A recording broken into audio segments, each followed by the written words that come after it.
Hello. I feel almost healthy again. Yay.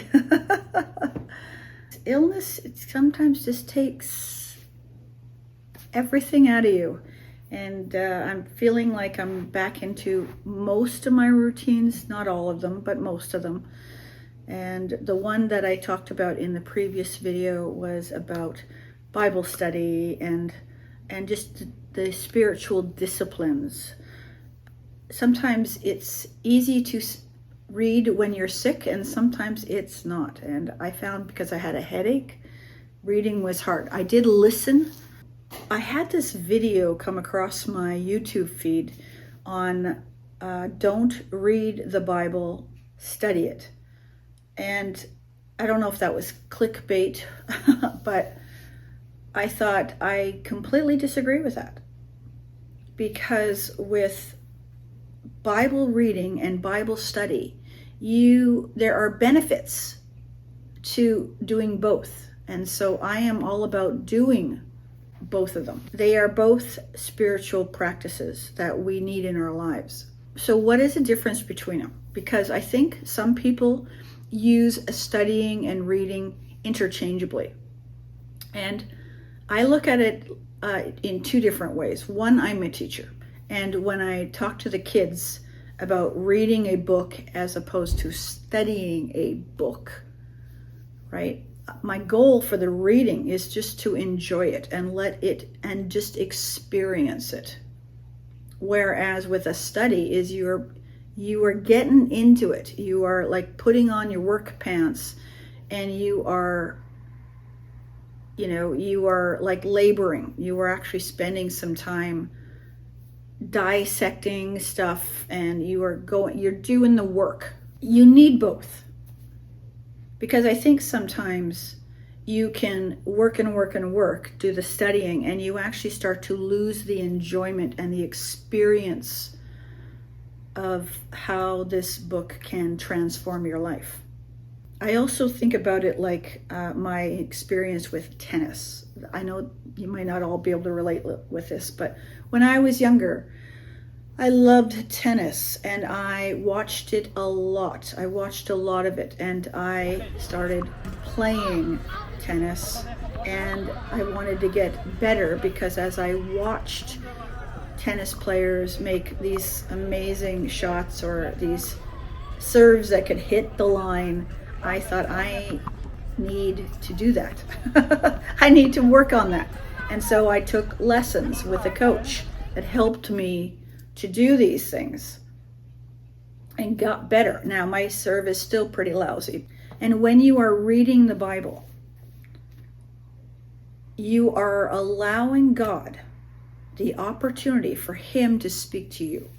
I think sometimes people just open up the book and just, close their eyes, open it up, and expect things to happen that way. And they could happen that way, but most of the time it does not happen that way. You need to be intentional with your reading. Whether you're reading from cover to cover, like with a reading plan, whether you're reading, especially if you're newer in the faith, reading possibly the New Testament first. Get to know Jesus as quick as you can. There are many chapters. There are many books that are a couple chapters long. So you could read one in an entire sitting. The book of Philippians, which we're doing as part of our book study, is 4 chapters. When I was in Sunday school, I was challenged to memorize it, and I did. I memorized it. I can't recite it all now, but I can recite most of chapter 1, half of chapter 2, parts of chapters 3 and 4. It's still there. And if I worked on it a little bit more, I could probably get it all back. But I say that because when you read a book like Philippians, where it's 4 chapters, and you can just read it over, and you could read it for 30 straight days, and you will learn something new probably every time you read it. And what it does is, when you have that whole picture of a book of the Bible, it Lord willing, builds a desire in you to want to learn even more about that book, that you study it, that you sit down and maybe have a commentary or a handbook or a Bible dictionary or a word study or an actual study about Philippians. Right now, with our book club and doing Philippians, the leader of the group, who is the host, she has the podcast, the Simply Bible podcast, I think it's called. Bethany did showing some annotation with Philippians in an Instagram video, reel or whatever they're called.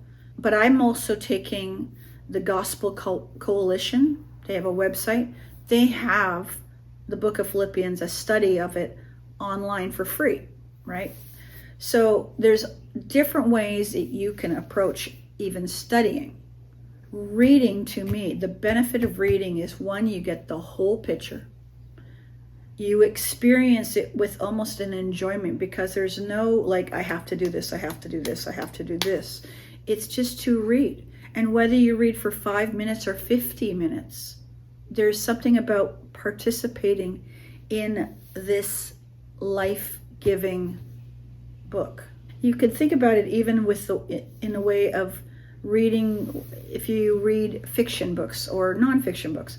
When you read a book and you experience the book, hopefully, again, Lord willing, you will want to talk about it. That's why book clubs are great, because they inspire you to want to talk about it and then get into a little bit more study to share about things that you've learned. Sometimes when I'm reading, whether I'm reading in bed in the morning, I usually have a journal or a notebook right beside me. I don't always write about it because I don't have to. Again, I don't want to have any expectation when I'm reading other than God is there. If God chooses to speak to me, fantastic. God will speak in his word. Whatever book I'm choosing to read, my prayer is that God would show himself. Jesus would show himself in these words. And if you are not reading, you lose out on that opportunity. You can still get that in studying. All these books are connected. One of the books that I have learned about it's a book called Connecting Scripture, and it's just the New Testament and how every section connects to the Old Testament. And I thought, oh, that'd be kind of cool, because I think it's really important that when we read, we are mentally making connections. We are mentally engaged in the text. There was a comment. I was talking about reading first thing in the morning, and someone made a comment in the chat below that they could not read until they've had a cup of coffee. That's fine. There are mornings when my eyes feel like they just want to stay shut. And what's nice about this time of day, so I think I'm filming this around 10 o'clock, 10:30, the sun is coming in my kitchen window. And so to read and feel like even the sun wants to read over my shoulder is kind of cool. There are Bible translations that are created to be in a reading experience, as there are study Bibles. And I think that's also important when you choose to read and when you choose to study. There is a translation, and I'll try and put it down here because I can't think what it is off the top of my head, that removes the chapters and the verse numbers because they weren't there. There's a TikTok person who, I just saw this TikTok shared through someone else, that they said, throw out your Bible if it's missing this verse. And I was like, what? And then I'm looking, what verse is it? And I went to some of my Bible translations, and they're right. It's not there. But what I found out, because I chose to study that further is that that verse actually wasn't in the earliest manuscripts. It was added. So that verse probably shouldn't even be there. This is what we need to be discerning about. In the book of Timothy, let me pull it out because I don't have the whole verse memorized. In Timothy, the second book of Timothy, and again, this is another short book. It's only 4 chapters, 2 pages. Chapter 2, so 2 Timothy 2:15 says, "Do your best to present yourself to God as one approved, a worker who has no need to be ashamed, rightly handling the word of truth." There are a lot of people that say a lot of things about the Bible, and yet even just hearing them, for some of them, I know right away they're wrong. I'm like, they have not read that. They have not made the Old Testament connection. Another thing that we know about Bible reading is that the Bible interprets the Bible. So if you want to know, like if you're thinking, wait a second, I don't understand this, somewhere else in that Bible is the interpretation of that. It's the craziest thing. I learned this when I was involved in precept ministries, and they were always saying that the scriptures interpret the scriptures. Most of the New Testament, a lot of it is in the Old Testament. And when you're reading it in the Old Testament going, by the time you start reading the New Testament, you're like, oh, okay, right? And that is not something you learn overnight. These are these things that you learn as you go. But in another translation of that verse in 2 Timothy, it says, "Study to show thyself approved unto God." It's still rightly dividing the word of truth. Rightly dividing is taking this and spending time with it, because in essence, you are spending time with God. So whether you are reading the Bible or you're studying the Bible, you are with God. And it helps to be doing both these things in a quiet space or a space that has very little distraction. Those are all important. And I think we'll talk about that in a future video. But reading the Bible, studying the Bible, they are both so important. One of the things that I do occasionally, just to change up my studying and my reading, is I classify it as a reward that I get to do this if I get all my housework done or if I get my schoolwork marked and things like that. I kind of use it as a treat. Sometimes it works, sometimes it doesn't. The other thing is, I forgot to mention, is that Bibles are everywhere. It's amazing and very inspiring to know that Bible purchases are on the rise, which is so great. And Bible companies, Bible publishers are constantly updating, and not updating just to change anything, because they're very faithful to the early manuscripts.